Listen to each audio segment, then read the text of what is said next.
This book gave me a newfound respect and awe of our athletes, of our Olympians, of all the ultra athletes that you know out there, because it's not easy.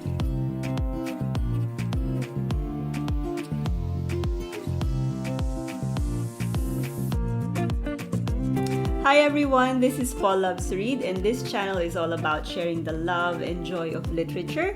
And I hope our little channel helps you find the right book for you. Today I'm going to talk about this book, Endure, Mind, Body, and the Curiously Elastic Limits of Human Performance by Alex Hutchinson.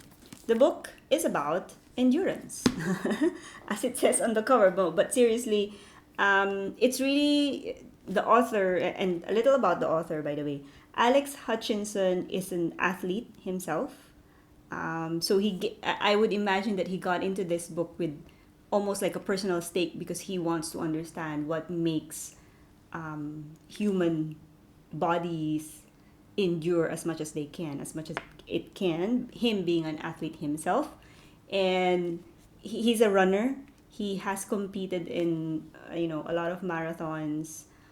So he's that type of athlete, okay? And he is also a PhD in Columbia. Hold on.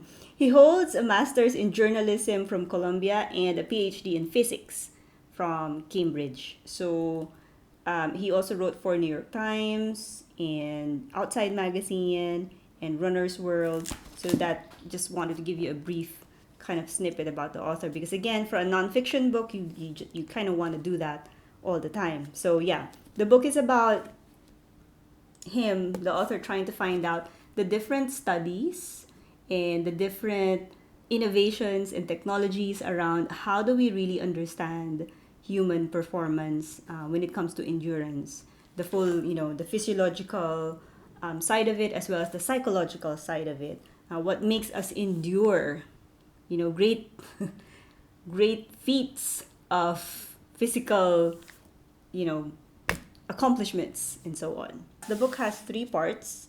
Part 1 is mind and muscle, part 2 is limits, and the third part is limit breakers. The meat of the book, wherein you really learn about the different studies of endurance, is the part 2, limits. So limits, as it says on the title, kind of makes you, he broke down the different factors or areas of our limit. I thought the book was brilliant. I thought it was really good. I did not expect to like it as much as I did. Admittedly, I am not an athlete. There were chapters here, there were portions where it gets a little too technical for me. But then I felt like it couldn't have been written any other way, because the author would want to give you the exact science behind it, and I'm glad he did. But that being said, he also shared a lot of stories, of inspiring stories of the different athletes that we know of, past and present. Some of them even just competed in the Olympics. And I also read this during the Olympics weeks, so it's kind of parang perfect timing also for me. But then I really enjoyed the book. It gave me a deeper insight, a better understanding of what is endurance. When we say endurance, what is it really? And I managed to relate on some of the stories that he shared here. Again, I'm not an athlete, but I try to be active as much as I can, and the book helped me kind of understand my own limits, and how most of the time it's really just in my head. Of course, your body would give you signals of how far can you really go. But then there's this portion in the book wherein he said, and it's very interesting, there's a difference between the real amount of effort you put out versus the perceived effort that you have, that your brain is thinking. And there's a big difference between that. And I thought that was an interesting chapter, to kind of break down how can you almost fool your brain, and how can you train your brain to kind of push a little further. This is not a new book. by the way. I mean, not new in our bookshelves. I got curious because Ray has read this.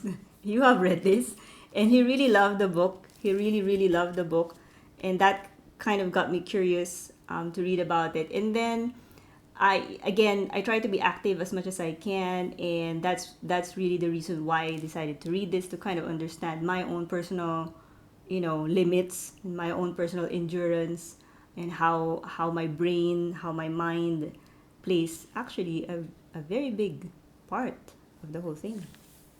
The book is really good. I would recommend it for every athlete. Actually, I think any athlete would enjoy this book. For every fitness instructor out there, for every fitness buff, for anyone wanting to be active. Okay, you don't have to be already active or an athlete to appreciate the book. Not even if you're at that point wherein you feel or you think like being active is not for you. Read the book. I think you would appreciate that. No, not really. All the athletes that you know now, they have started where we are right now, like a normal person. So so it's that type of book. Again, there are portions where it could get a bit too technical, like the terminologies and all that. There's the measurements and so on and so forth.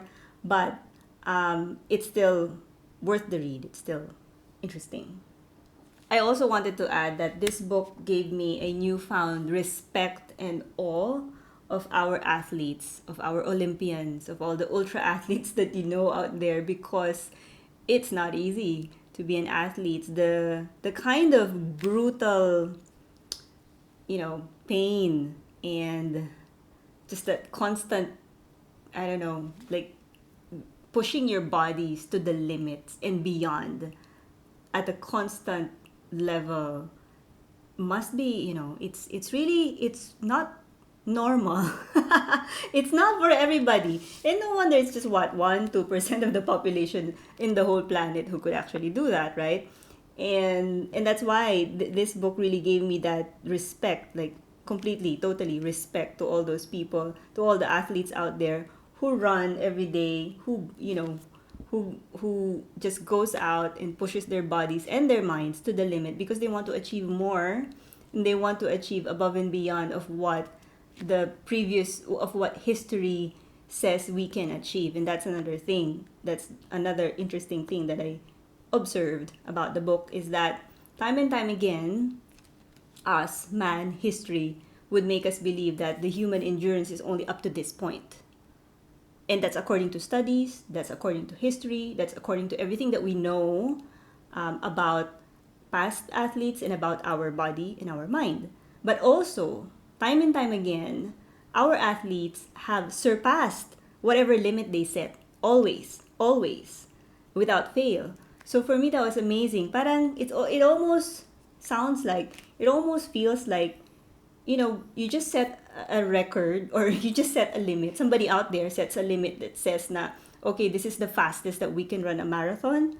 And then somebody would surpass that limit, and then all of a sudden everybody can do it. So parang there's almost like a mental block lang na nangyayari, na somebody just needs to push that, and then suddenly it becomes almost normal. So for me, that's amazing, and that's what our athletes, our Olympians do all the time. So again, in honor of just the recent Olympics, diba? That's what they do all the time. Like every 4 years of the Olympics, we see it. Our athletes break records every time. So you kind of that is amazing. That is truly truly amazing. In conclusion, I enjoyed the book. I really did. Like I said, I didn't think I would enjoy it as much as I did. Um, I would recommend this again. I would recommend this book to all the athletes, and to all who wants to be active, lead an active lifestyle, and to understand more about your body, and to appreciate what your body can do for you and your mind can do for you.